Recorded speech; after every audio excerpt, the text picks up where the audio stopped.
Conduce Celeste Sáenz de Miera. Comenzamos.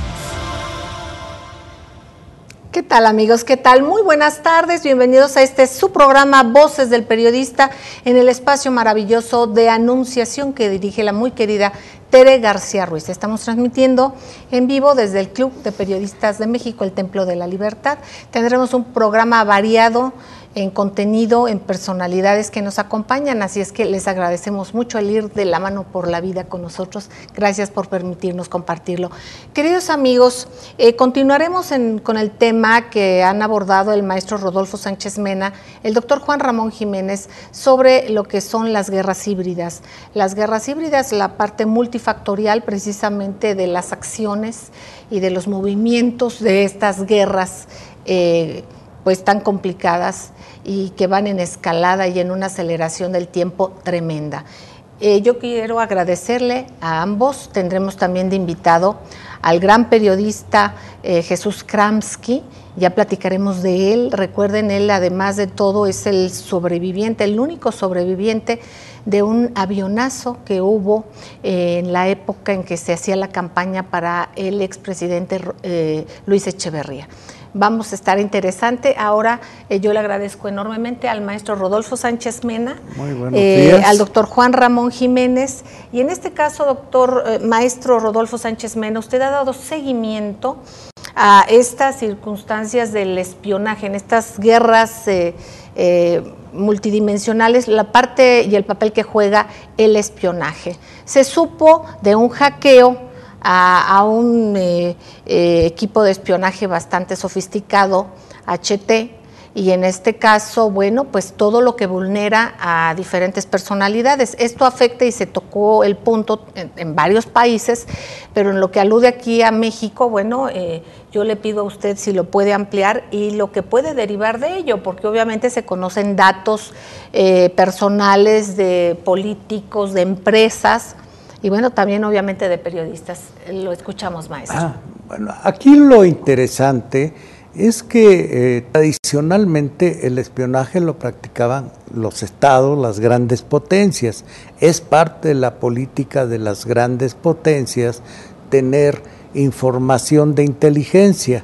Y en este caso, pues ya estamos en el siglo XXI, y el manejo de la inteligencia se hace a través del espionaje de carácter cibernético.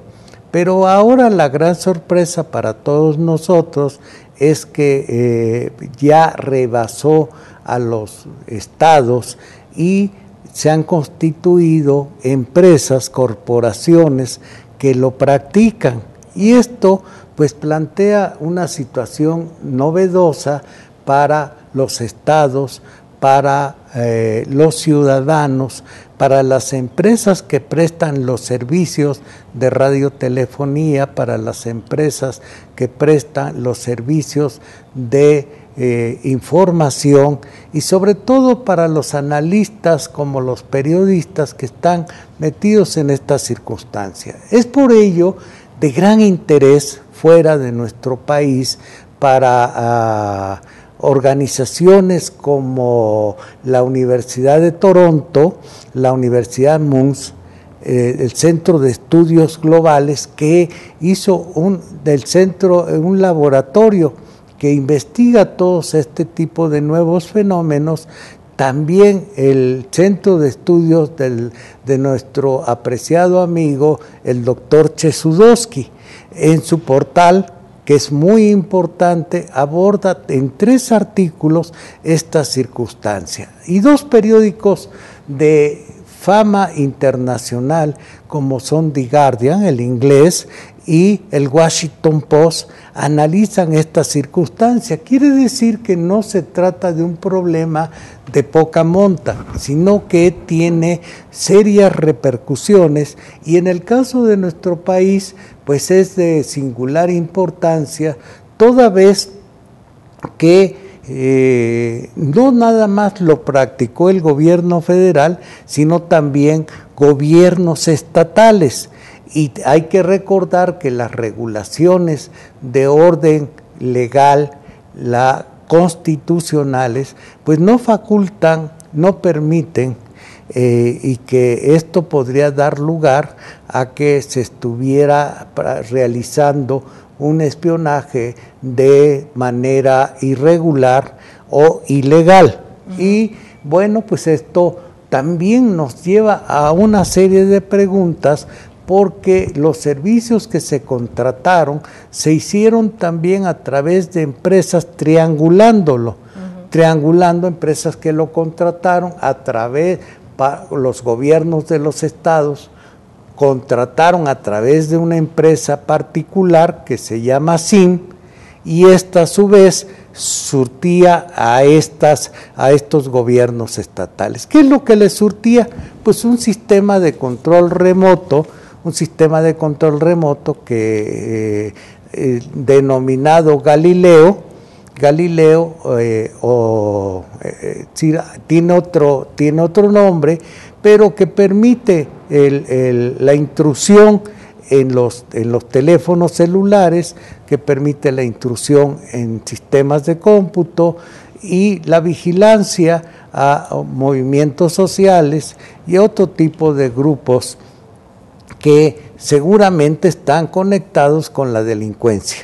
Sí, pero aquí esta es una presunción, y vamos a ver cómo poco a poco, que ya están saliendo se están dando a conocer los materiales, como en el caso cuando anteriormente lo dio a conocer por primera vez Julian Assange, y que a través de Wikileaks se convirtió en un tema de interés global, cuando se dieron a conocer todos los expedientes, y en nuestro caso tan particular dio lugar a que el embajador de México en ese entonces se pidiera su retirada, ¿sí? Se pidió que lo retiraran por las expresiones nada favorables sobre el gobierno mexicano.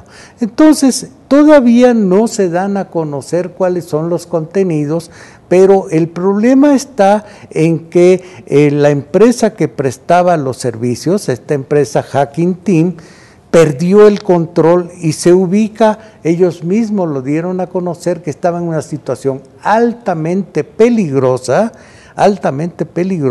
y que los archivos habían quedado en manos de un grupo desconocido y que lo podría llevar a otras situaciones. Pues vamos a ver cómo este gran archivo de más de 400 gigas es dado a conocer, y en la medida en que sea dado a conocer, pues tendremos más información.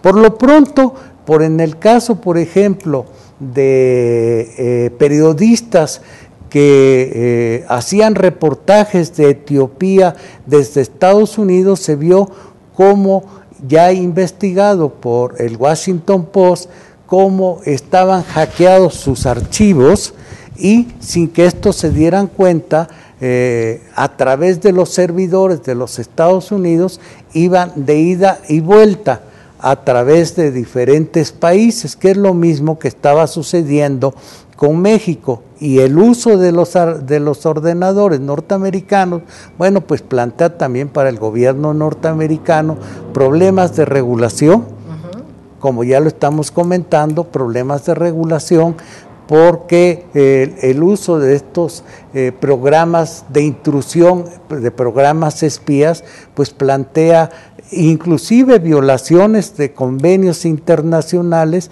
por violación a la soberanía. Aquí estamos en otro nivel de violación a la soberanía y de intrusión en la vida privada de ciudadanos del mundo. Esto es el mundo de la globalización que estamos viviendo ya en el siglo XXI. Pues queridos amigos, escuchamos al maestro Rodolfo Sánchez Mena, y precisamente nos damos cuenta que ya el terrorismo, y como lo decíamos en el programa anterior, no solamente es físico, no solamente es el que vemos a estos personajes tapándose la cara, o el que queramos imaginar. Ya hay un terrorismo cibernético. Esto es lo que se está viviendo al decir estos personajes que grupos desconocidos tienen en su poder. Y esto también, si vamos buscando el pensamiento de tres bandas, pues también justifica muchas otras cosas de control que pudieran surgir por esto y servir también de pretexto para otro tipo de cosas que acercaran también más el espionaje. Y bueno, pues aquí es un hilo muy largo y muy enredado.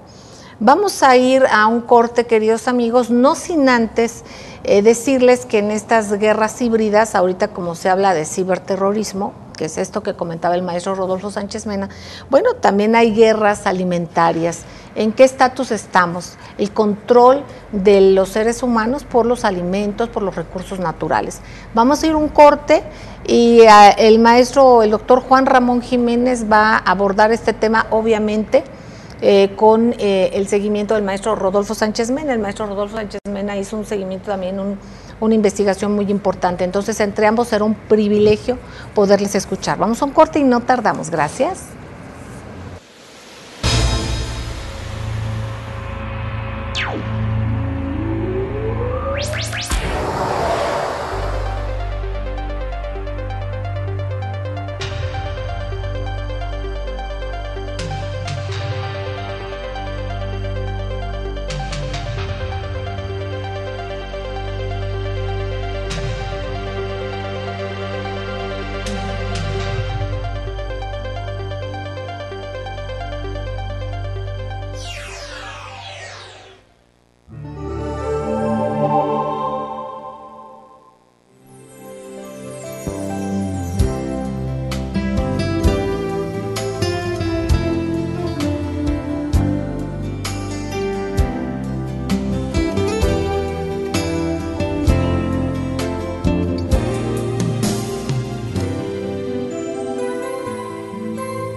Gracias, queridos amigos, gracias por seguir en Voces del Periodista, en este portal maravilloso de anunciación que dirige Tere García Ruiz. Estamos tocando el tema de guerras híbridas, vamos a seguirlo haciendo. Tenemos que abrir nuestra mente y entender que las guerras convencionales ya pasaron, que hay muchas cosas que aparentemente creemos que vamos en una inercia y son múltiples, es otro el asunto. Y precisamente para estar informados, para que nuestro análisis sea multivectorial, es que pretendemos en Voces del Periodista empezar a tocar todos estos temas. Se profundizará en cada uno de ellos, pero por ejemplo, un punto fundamental es la guerra alimentaria.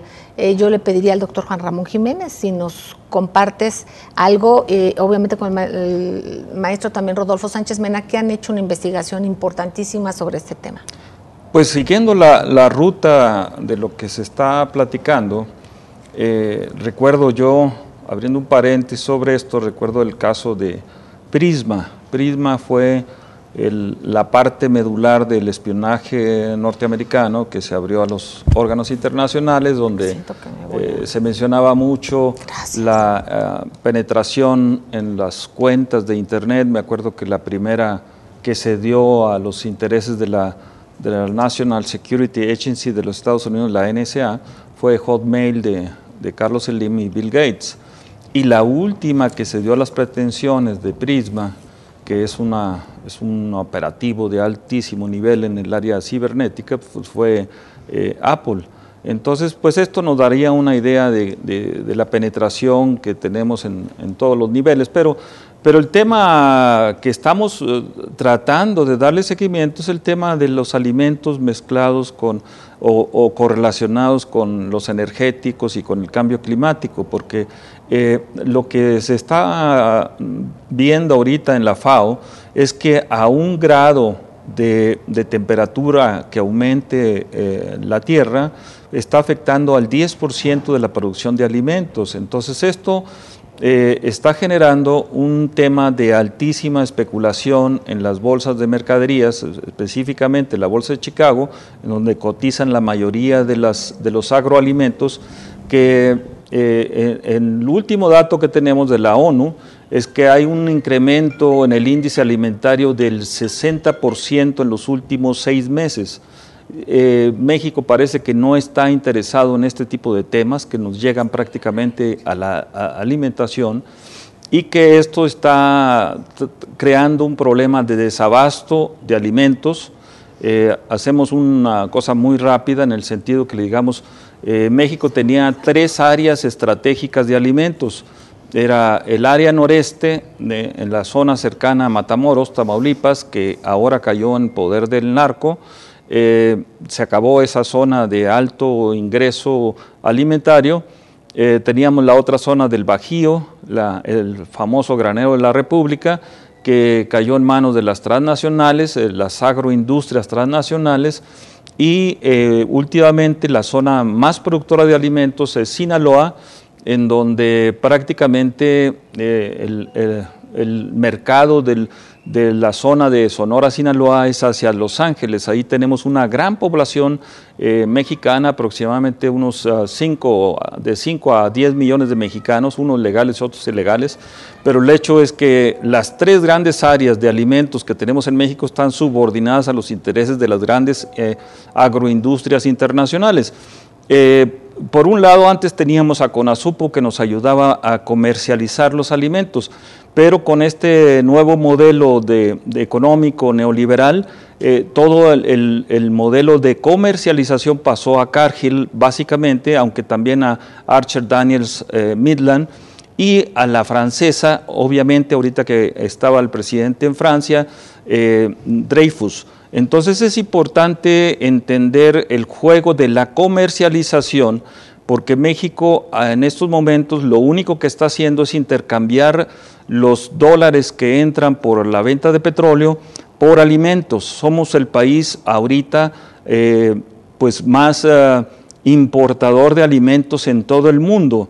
Esto está generando también otra área muy específica, que son los alimentos transgénicos, o conocidos como GMOs en los Estados Unidos, que están generando toda una serie de protestas a nivel global por esta situación de generar un problema en la alimentación del ser humano, que nos está llevando básicamente a un problema muy grave, no solamente en México.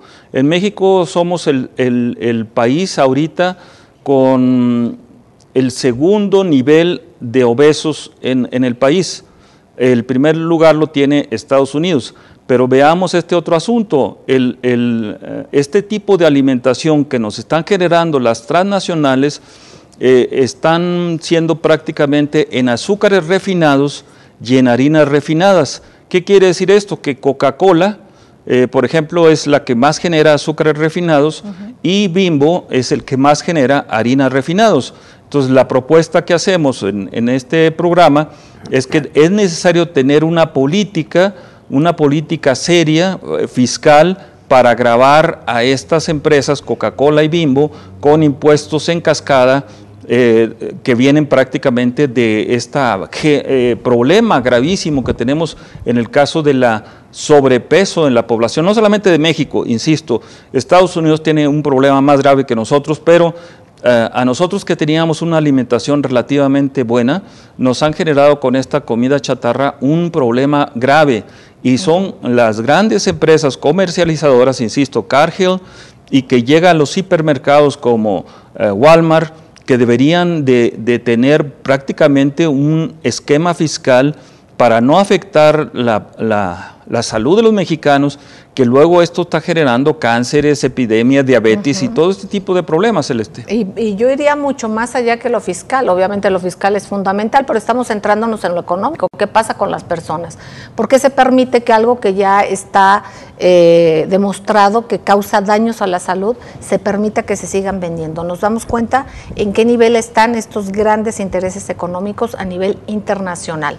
Entonces, ahí depende, y ahí es donde volvemos a lo que hemos insistido en otros programas, queridos amigos, la importancia de proteger nuestro pensamiento, de actuar desde nosotros, de informarnos plural, de darnos cuenta cómo están las cosas, y también nosotros somos quienes estamos financiando esas empresas que nos están enfermando, que están haciendo daño, tanto daño. Simplemente el azúcar está comprobado que es un adictivo, causa adicción, incluso más que la propia cocaína. Esto es increíble y así sucede. Y se permite en los países que no se sepa, que no se diga, porque son los grandes intereses económicos los que se privilegian.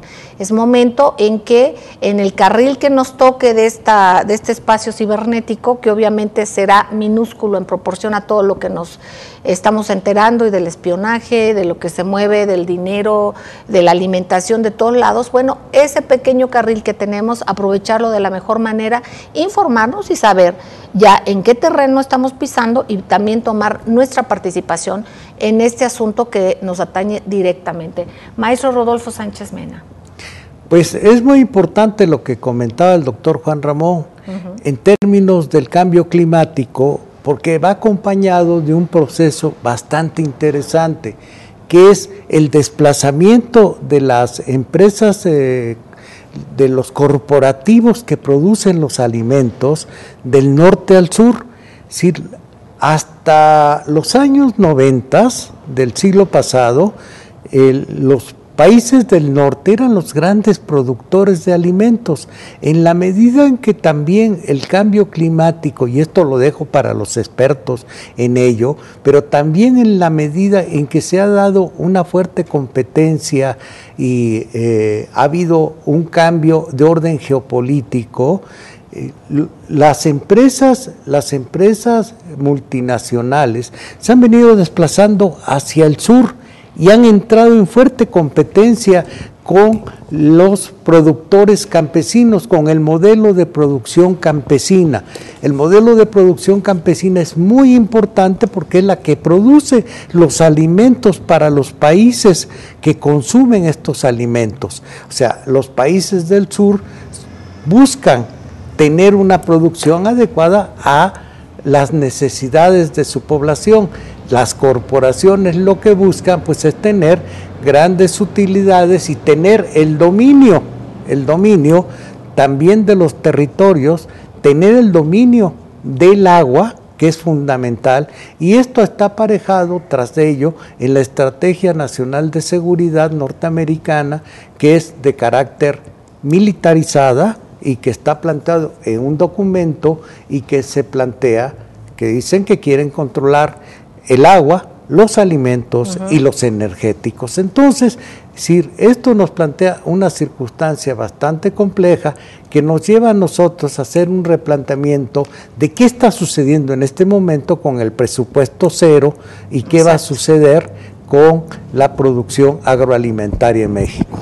Exactamente, queridos amigos, y dándonos cuenta que al desplazar a este modelo campesino, porque precisamente cuando vienen estas grandes empresas, pues una manera también de hacerlo y de tener el control de los alimentos es a través de los transgénicos. Sabemos que también hay ya el registro de semillas que solamente pueden darse 1, 2 o 3 veces, y posteriormente usted no puede utilizar esa semilla si no la compra, y además le van dañando lo que es la tierra, la riqueza de la tierra. Entonces esto es muy delicado, es un control de otra manera también. Al llegar estas grandes corporaciones también y al desatender el campo o que no se tenga esa capacidad, pues también vienen las migraciones y vienen tantas y tantas cosas de personas que tienen que ser refugiados económicos en otros países simplemente por estas dinámicas que debemos entender, que vamos a seguir compartiendo con ustedes, y yo le pediría al doctor redondear sobre este tema, que de cada uno de estos tópicos vamos a hacer programas especiales, pero en este contexto, ¿qué nos dices? Mira, yo pensaría de nuevo en que la parte más fina que tiene el Estado mexicano, o cualquier Estado, es la política fiscal. Si nosotros no gravamos a quienes están afectando la salud, los estamos dejando libres. Entonces, no es posible tener ya una serie de enfermedades, como las hemos visto en el país, cáncer y diabetes, que nos están afectando los sistemas hospitalarios. No es posible tampoco cruzarse de brazos cuando vimos una epidemia porcina que venía de una gran corporación agroalimentaria norteamericana, Smithfield, cuya subsidiaria estaba en Veracruz, en Perote, Veracruz. Carol, la empresa Carol, se llamaba con S al final, de intereses tejanos. Entonces, esto afectaba inclusive al gobernador Fidel Herrera y afectaba a toda una serie de factores en el país. Tú recuerdas que se paró la gran Ciudad de México por esta famosa gripe porcina. ¿Y qué pasó? Pues nada. O sea, están derrumbados los sistemas, hablamos de ahorita de espionaje, pero aquí de bioseguridad. O sea, no tenemos bioseguridad en el país, no hay vacunas específicas sobre eso. Exactamente. Bueno, queridos amigos, ven ustedes que es un tema de infinitos hilos, y hay que darle seguimiento a todo ello. Vamos a ir a un corte, no tardamos. Gracias.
Gracias, queridos amigos, gracias por seguir con nosotros en Voces del Periodista, en este portal maravilloso de la muy querida Tere García Ruiz, y yo le agradezco infinitamente a mis compañeros aquí en el estudio, Rafael Melgar, a Hilario Ramírez, gracias a Adolfo González, a Marcos Velázquez, a Alejandro Sánchez, Omar Becerril, Eduardo Chiu y Cristina Vázquez. Muchísimas gracias a este equipo maravilloso de seres humanos, además de profesionales. Les agradezco enormemente. Queridos amigos, bueno, escuchamos al doctor Juan Ramón Jiménez, economista, Premio Nacional de Periodismo, un académico de primer nivel en el bloque anterior. También, por supuesto, a nuestro directivo también y parte fundamental del editorial de Voces del Periodista, Prensa, Radio, Televisión, el maestro Rodolfo Sánchez Mena. Y bueno, pues les comentábamos al inicio que se une maravilloso esta plática, un gran profesional, un periodista ejemplar desde el ámbito profesional, su capacidad como periodista, pero además también con una historia que ya veremos en poco tiempo en libros. Es una historia que se ha pedido mucho y se ha requerido mucho por parte del propio gremio, de la historia del propio gremio, el tener la vida de Jesús Kramski, con todas las vicisitudes, con toda la parte profesional, con toda la parte también de que él es el único sobreviviente de aquel avionazo fatídico que fue en enero de 1970, que iban en la gira con el licenciado Echeverría y que ocurrió en el estado de Veracruz. Nos dará datos el maestro Rodolfo Sánchez Mena y obviamente lo importante es platicar con el maestro Jesús Kramski. Entender en esta vida azarosa del periodismo, de este esfuerzo, de este amor a la palabra, a la verdad, de la búsqueda de la información para ustedes, qué tanto es y se ha complicado aún más y qué tanto lo hace más valioso en su labor y en su empeño y en su amor al periodismo al maestro Jesús Kramski. El maestro Jesús Kramski ha recibido infinidad de operaciones, él ya no lo platicará, cómo ha sido su andar, su caminar, físicamente de alguna manera complicado, profesionalmente también, pero por otra parte con un orgullo de que él no ha cejado, es un ejemplo verdaderamente, porque él no ha cejado, está su amor por el gremio, por el periodismo, que él no ha cejado, ha seguido adelante y es un personaje realmente admirado y querido por el gremio periodístico. Maestro Rodolfo Sánchez Mena, si pudiera hacernos un poco más para este valor que tenemos al maestro Jesús Kramski con nosotros. Bueno, el accidente, que no fue accidente, como nos lo relatará él mismo, ¿sí? Tuvo todas las características de un atentado, y que se desarrolló durante la campaña del candidato Luis Echeverría Álvarez, que competía por la presidencia de la República, y que iban una buena cantidad de periodistas mexicanos y otros miembros de la comitiva, entre ellos un distinguido veracruzano, el compañero Cinta, el que iba a ser el gobernador de Querétaro, Bonfil, dirigente campesino, y personajes muy ligados al movimiento, desde luego campesino, líderes muy importantes de América Latina, como un compañero de ciencias políticas que estaba muy, muy ligado al movimiento sandinista y que desafortunadamente en esta circunstancia se murió en este fatal accidente y dio lugar, bueno, pues lo único que quienes están en la memoria de ello, pues son muchos de los amigos. Por ejemplo, ya murió el teniente Delgadillo, Sergio Delgadillo, que iba a subir al avión, pero que lo bajaron, y otros compañeros como el licenciado Hugo Castro, que iban en la comitiva, pero que tuvieron que detenerlos y pasar a acomodar a otros que subieron al avión. Maestro Jesús Kramski, ¿Qué nos comentas de esto también que compartes con nosotros? Bueno, hay muchísimo que compartir. En primer lugar, creo que hay una confusión. El accidente al que se refiere el maestro fue un accidente propiamente en un helicóptero en la zona, en el estado de Veracruz, donde la principal víctima fue Vladimir Bonfil. El accidente en el cual yo estuve viviendo, la catástrofe que a mí me correspondió vivir, fue más bien durante la campaña electoral del licenciado Luis Echeverría. Y éramos exclusivamente periodistas quienes íbamos en ese avión. De hecho, aquí en el Club de Periodistas se cuenta con una placa donde están consignados sus nombres. El hecho definitivo es que no fue un atentado. El accidente en el que yo estuve involucrado. Por razones de tiempo y haciendo un poco de equilibrio de cuentas, de lo que hubiera sucedido si el avión se hubiera accidentado por un atentado, hubiera tenido que ser en un lapso máximo de 30 minutos. Nosotros nos accidentamos cuando llevábamos más de hora y media volando, sobrevolando la zona de Poza Rica, porque la niebla fue la que complicó todo el vuelo. Yo no veía delante de mi nariz, es decir, yo volteaba, porque yo iba en un asiento lateral, yo volteaba y no se veía absolutamente nada. Y por otro lado, hay una realidad que el piloto nunca había volado a Poza Rica. Leopoldo Ramírez de Estéfano, quien era el piloto, recibió la ayuda para obtener mejores colocaciones dentro de su carrera aeronáutica. Y por eso fue que llevaba el papel principal en ese vuelo. Sin embargo, él jamás había volado. ¡Qué barbaridad! No conocía el terreno, que es muy abrupto porque nada más existe una entrada al aeropuerto de Poza Rica. No puede ingresarse en zonas donde hay mucha niebla. Y generalmente, por ejemplo, el licenciado Echeverría llegó a las 9 de la mañana. Nosotros nos accidentamos a las 8. Y una hora hace que cambie muchísimo el nivel de la bruma. Claro.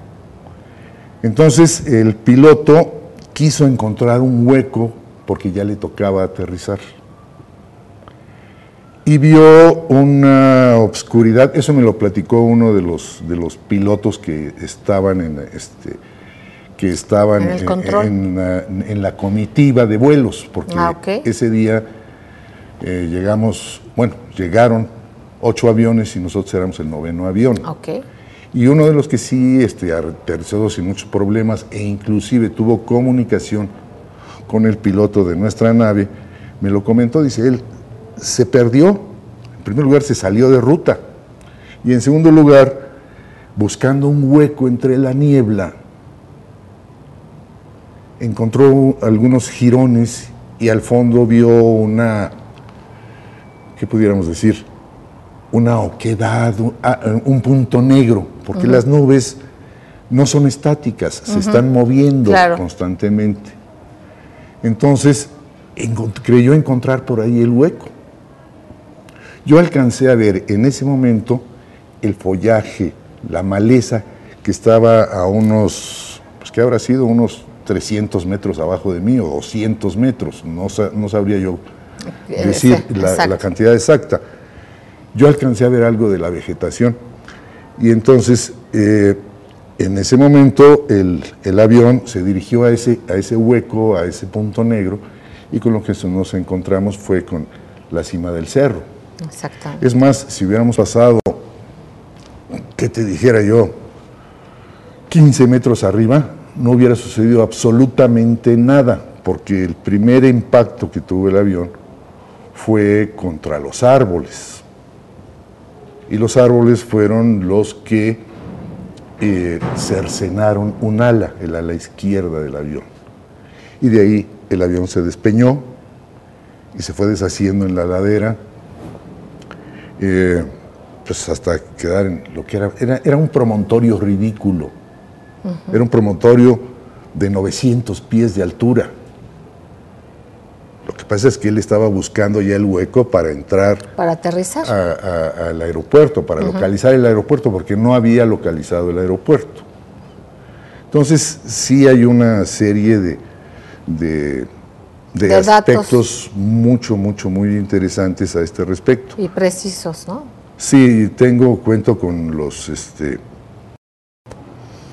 dictámenes de la Comisión de Aeronáutica Civil, cuento con variadas intervenciones de pilotos, cuento con testimonios de quién era el radiocontrolador en el aeropuerto de Poza Rica, y sé más o menos con certeza qué fue lo que pasó, lo que más o menos sucedió. Ahora, nada más para puntualizar un detalle. Quienes fallecieron ahí, pues fueron periodistas del Universal, periodistas del Heraldo de México, que es donde yo laboraba. Fallecieron un periodista de La Afición, de Pimsa, fallecieron periodistas de otros diarios, pero éramos exclusivamente trabajadores de la noticia. Y como complemento, la única persona que pertenecía al IEPES fue el doctor Camilo Ordaz, que iba con la avanzada. De hecho, él llevaba, en aquel entonces pues era una buena cantidad de dinero, 150,000 pesos para los gastos de la avanzada, que se perdieron, y el ejército en un 2x3 relocalizó esa cantidad, ese portafolios. Pues queridos amigos, por demás interesante hablar con el maestro Jesús Kramsky. Y bueno, también en esa época hubo otro accidente, ¿verdad?, del que nos hablaba el maestro Rodolfo Sánchez Mena. Es interesantísimo escuchar de voz de un periodista que tiene esa capacidad de poder relatar y de ser tan observador, de recordar cosas que, bueno, nos parecería increíble a muchos de nosotros, en que simplemente en el contexto del peligro, en tener puntos tan precisos como eso. Vamos a regresar con él, nos va a decir qué fue de lo último que se acuerda, qué cosas son relevantes, también cómo esto ha impactado en su vida y también cómo impacta al periodismo nacional. ¿Y por qué impacta? Porque el gremio debemos estar alerta y al tanto del cuidado, el seguimiento y el desempeño de Jesús Kramsky. Y me refiero a cuidado en el sentido también anímico, pero también de la responsabilidad que se tiene, porque él ha dado buena parte de su vida y de su salud por un acontecimiento que le generó su trabajo precisamente. Vamos a un corte y enseguida regresamos. Gracias.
Gracias, queridos amigos, gracias por seguir con nosotros en Voces del Periodista, en este portal de anunciación que dirige Tere García Ruiz. Queridos amigos, el maestro Rodolfo Sánchez Mena y su servidora con un sobreviviente, pero es un periodista, más allá de un sobreviviente. Imagínense un periodista que narra su propia historia. Esa es la nota, pero esa nota la vive el periodista. Generalmente el periodista se involucra, se mete, se angustia por la nota que cubre, procura incidir para que las cosas estén bien, para dar la nota. Pero en este caso la nota es el mismo Jesús Kramsky, único sobreviviente de un avionazo de estas características en 1970. Nos decías que tú alcanzaste a ver algo de la selva follaje que estaba como abajo. 100 o 200 metros abajo. Algo ¿Qué así. fue lo que se te ha quedado esta imagen contigo de los últimos momentos? ¿Hasta qué momento recuerdas, Jesús? Bueno, lo que sucede es que mis recuerdos, mis vivencias han pasado por una serie de momentos. Yo perdí la memoria. Yo tuve que aprender a leer y escribir nuevamente. Yo en un principio no recordaba. Y me llegaban a visitar políticos cuando estaba yo internado en el hospital y nos poníamos a hablar de la América o de el Necaxa o del Botafogo, porque no podían abordar el tema conmigo. Entonces se llegó a un momento crítico en el cual el neurocirujano tuvo que platicar conmigo. Y en esa plática fue removiendo todo lo que tenía yo escondido. Yo padecí lo que se conoce como el estrés postraumático. Amnesia selectiva. Donde viene una angustia terrible, Claro. porque pues tú quieres recordar y quieres saber qué pasó contigo y por qué fueron como fueron las cosas. Entonces, después de que hablé con el neurocirujano, empecé a tener algunos recuerdos vívidos, hasta el momento en que el avión chocó contra el cerro, pero de ahí en adelante no recordaba yo nada. Pero el choque fue el primer impacto. El avión se fue deshaciendo por toda la ladera del cerro y de eso no tenía yo absolutamente ninguna vivencia. Fue fruto de ese mismo estrés que me fue llevando paulatinamente a ir encontrando las realidades y las vivencias. Yo he ido varias veces al sitio del accidente y me concentré en todas las realidades que había vivido. Y paulatinamente fui recordando, porque además aquí se combina esto con mis deficiencias de tipo físico, porque coincidieron, por ejemplo, el recuerdo pleno del accidente, de la mecánica del accidente, se da cuando yo tengo una crisis por la osteomielitis que padezco desde el primer injerto de hueso, por la osteomielitis que me provocó una crisis, me provocó altas temperaturas, sudoración, etcétera, y la combinas con los recuerdos y entonces yo al principio, cuando recordé todo el accidente y cuando tuve una experiencia vivencial de lo que efectivamente había ocurrido, yo todavía tenía dudas. Entonces, mi camino fue regresar al sitio del accidente, reencontrar los restos de la nave, meterme a donde yo había estado sentado, ver las posiciones, porque además el pedacito de avión que quedó estaba ya deshecho y además los campesinos ya se habían robado muchas de las láminas, etcétera. Entonces había necesidad de que yo llegara al sitio. Fui, estuve recapitulando, revivenciando todo esto, y en la noche, cuando llegué cuando la crisis en el fémur, pues resulta que empecé a recordar. Fíjate. Y empecé a revivir y empecé a retomar, y mi último recuerdo es precisamente ese de cuando se me aparece el panorama lleno de luz, porque ya se deshizo todo el frente del avión, y seguimos ya en una barranca, cayendo en una barranca, y de buenas a primeras ese pedazo de avión que por la inercia yo iba pegado a la parte posterior, se detiene en seco y yo salgo despedido, porque se detiene en seco y lógicamente yo por la inercia salgo despedido. Yo quedé aproximadamente unos 40 o 50 metros adelante del resto de cola donde yo iba protegido, o donde yo iba guardado, digamos.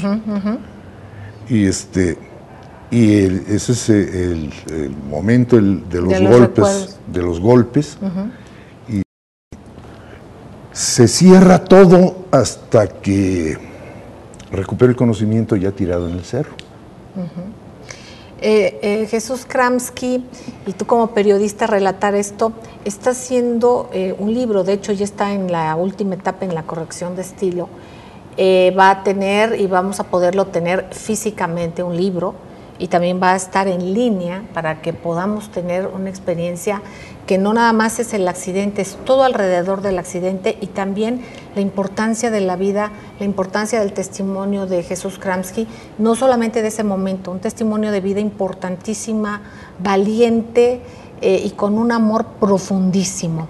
De todo esto, Jesús, obviamente has tenido situaciones muy difíciles en tu salud.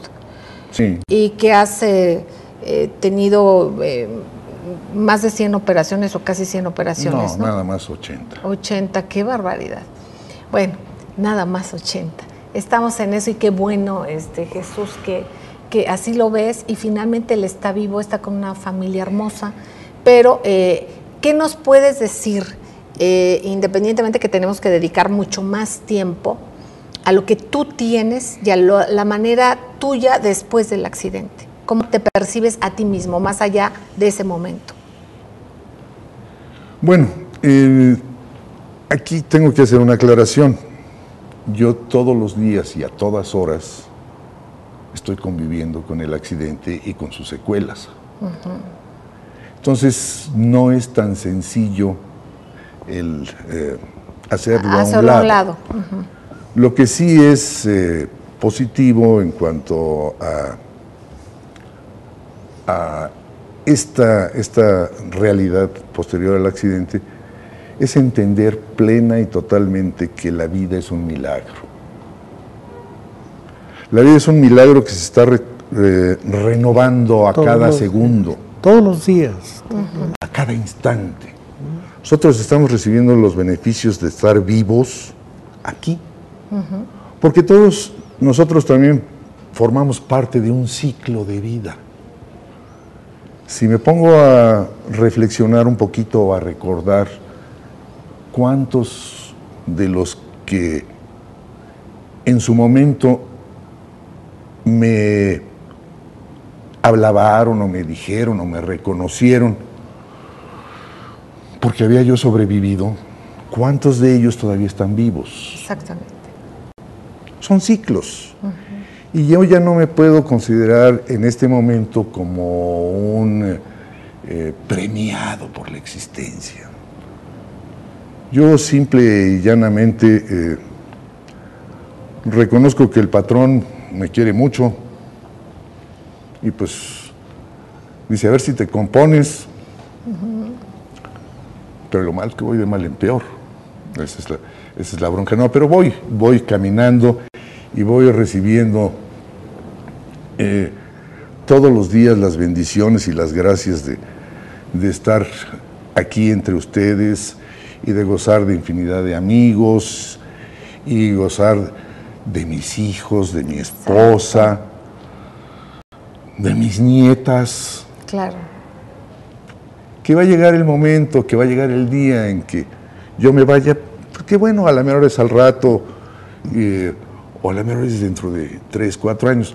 Puedo decir en pocas palabras que pues ya llevo 2/3 partes de mi vida después del accidente. Imagínate. Cuando yo tuve esa desgracia, contaba con escasos 22 años. Muy joven, muy joven. Ahora estoy casi en los 68. Entonces, pues la vida ha sido muy generosa conmigo. Me ha dado muchísimo más de lo que podría yo merecer. Pues estamos seguros de que es generosa contigo, debe de serlo más. El gremio debe de reconocer mucho más a Jesús Kramski. Lo vamos a hacer, estamos en ello. Y bueno, a nosotros también hemos compartido momentos realmente difíciles, el que se ha sobrepuesto en una etapa de rehabilitación para Jesús que nos tocó vivir muy de cerca. Su valentía, su esfuerzo, y que bueno, afortunadamente salió adelante y lo tendrá que seguir haciendo. Un reconocimiento a su familia y decirles a ustedes que contamos con ese material maravilloso que en poco tiempo seguramente lo tendrán en sus manos, lo tendrán en línea, y que seguiremos con Jesús Kramski por mucho rato. Aquí está la muy querida Silvi Zunza de Vega, de la Torre de Papel, y que nos compartes, además que nada, de esperando ese material, porque también queremos tenerlo en la Torre de Papel. Bueno, en cuanto llegue el libro, inmediatamente. Es que la Torre de Papel tiene publicado algunas ceremonias de aniversario que se celebraron aquí en el Club de Periodistas. Claro, en homenaje a Jesús Kramski y también a los compañeros caídos. Hay placa que develó don Antonio Sáenz de Miera, que está en la entrada de este edificio maravilloso, y ya platicaremos con Jesús de esta parte, de este reconocimiento del gremio para él, y de todo lo que está dando y lo que nos va a dar más, y además de este material maravilloso que hoy está para película, además de para libros, todo bueno, sensacional. Sensacional. Y acá en la Torre de Papel lo vamos a tener también. Claro. Y acá bueno, como siempre te tengo que compartir algo diferente. Ahorita estamos manejando una editorial que es española, es una editorial que se llama Maxtor. Lo interesante de esta editorial es que maneja todos los libros facsimilares. Y estamos hablando, por ejemplo, esa es una pequeña muestra nada más sobre la cuestión hace ratito que hablábamos de la alimentación, de todo el problema. Estamos hablando, por ejemplo, de la cocina poblana, pero es una edición de 1920 y tantos. Acá tenemos una edición de 1875. Este editorial se dedica a por ejemplo, las 100 maneras de cómo preparar las legumbres, que decíamos, las 100 platos para hacer, lo que mencionábamos aquí de las 100 maneras para preparar los huevos, que son muy, muy interesantes.